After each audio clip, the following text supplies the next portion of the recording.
Alors, bonjour, bienvenue à nouveau sur notre page YouTube. Vous savez, la dernière fois, j'ai commencé à vous entretenir sur mon périple de la loterie américaine. Je voulais parler du nombre de fois que j'avais joué à la loterie américaine pour pouvoir être retenu.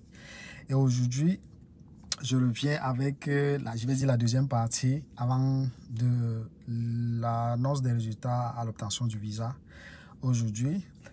Et je vais déjà commencer par peut-être vous donner quelques traits d'indication par rapport à ma personne. Je suis un Camerounais et venant de Yaoundé. Donc, quand j'obtiens la loterie américaine, que je suis présélectionné en juin 2015, les résultats sortent en mai.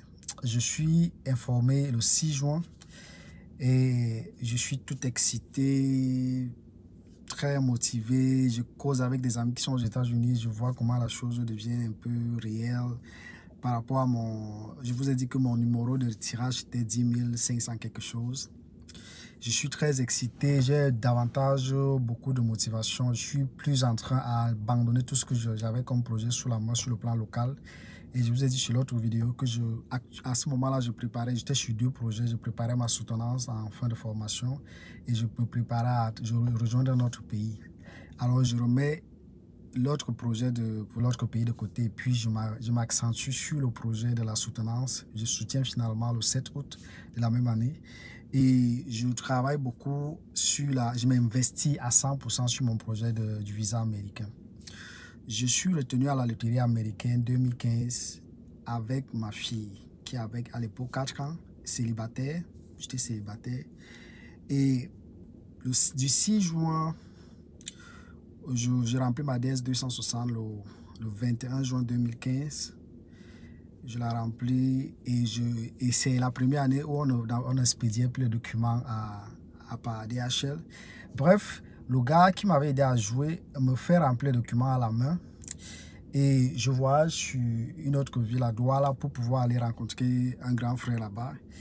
Et j'avais à compléter les informations sur ma DS 260 avec lui. Et c'est de là que j'apprends qu'on doit le faire dans la machine parce qu'on doit l'envoyer par voie électronique. Moi, j'avais déjà préparé les frais d'envoi par DHL, ce qui a été une très très bonne économie pour moi. Donc bref, j'envoie le dossier le 21 juin.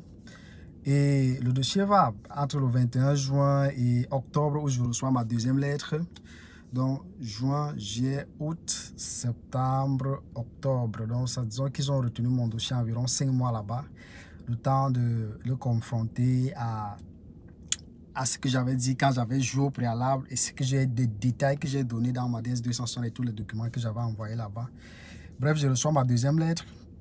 Je suis pris dans la deuxième vague du visa bulletin des gens qui devaient passer l'interview en décembre, le 22 décembre.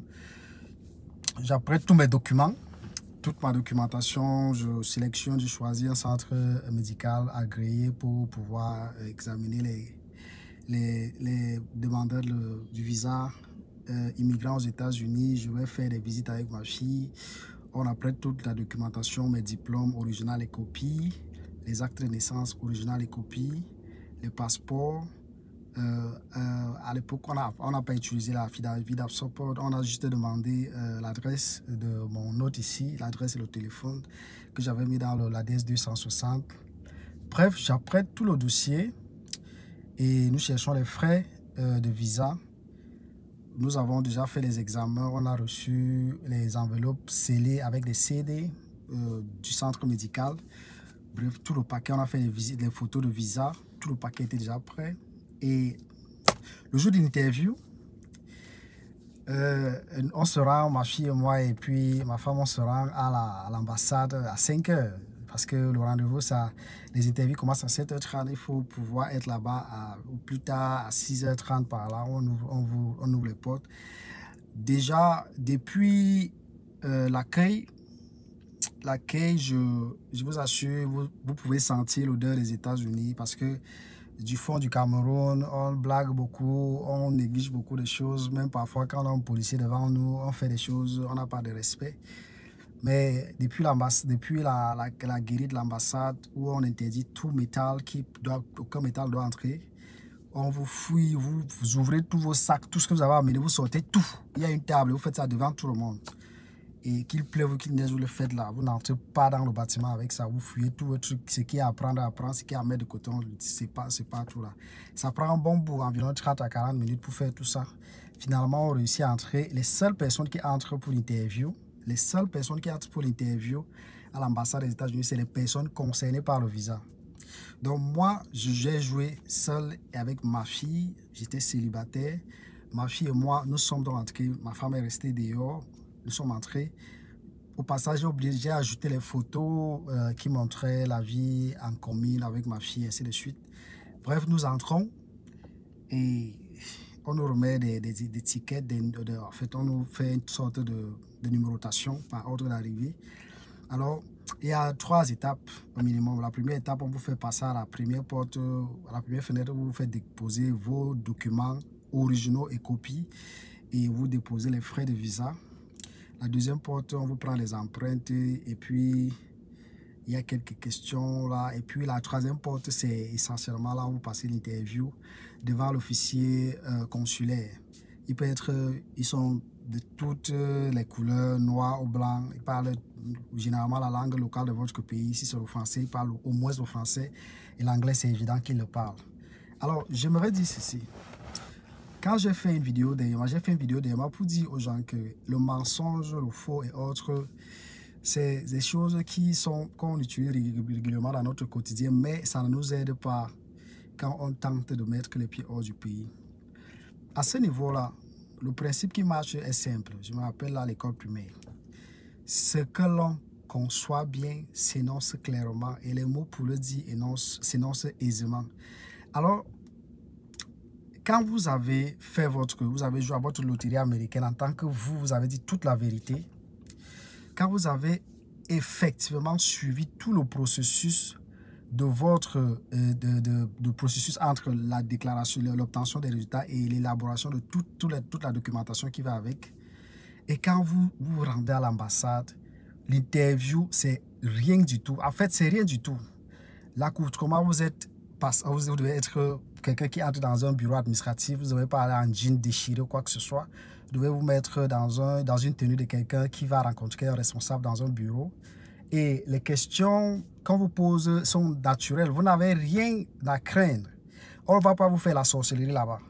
Alors moi, par exemple, on m'a posé 2 ou 3 questions. La première question, où est-ce que j'avais eu mon bac? La deuxième question, mon école que je faisais à l'époque, c'était une école fameuse dans mon pays. Et puis, ça faisait beaucoup de bruit dans les médias. Il s'est un peu intéressé à cela. C'est un homme en blanc. Et puis, il m'a demandé si c'est ma fille. Je lui ai dit oui. Il a touché un peu les photos qu'il avait là. Après, il me demande si je compte faire venir ma femme aux États-Unis, ma fiancée aux États-Unis.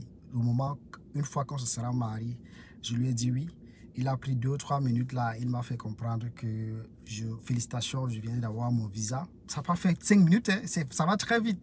C'est-à-dire que la décision que vous attendez avec impatience dans votre vie arrive finalement comme, je ne sais pas, simplement, un peu comme la mort. Hein. La mort, c'est quelques secondes, vous voyez quelqu'un marcher dehors là.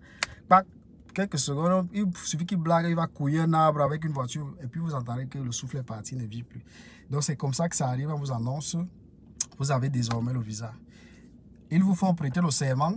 Le serment là, aux États-Unis, c'est quelque chose c'est une culture. On prête un serment devant la Bible et autres.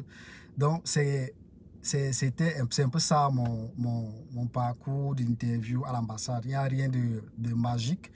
Et il ne faut pas aller se laver sur le marabout pour aller voir les prêtres ou quoi que ce soit. Soyez naturel, soyez vous-même. C'est le résultat de tout ce que vous avez fait et fait depuis le premier jour que vous êtes intéressé à la loterie américaine.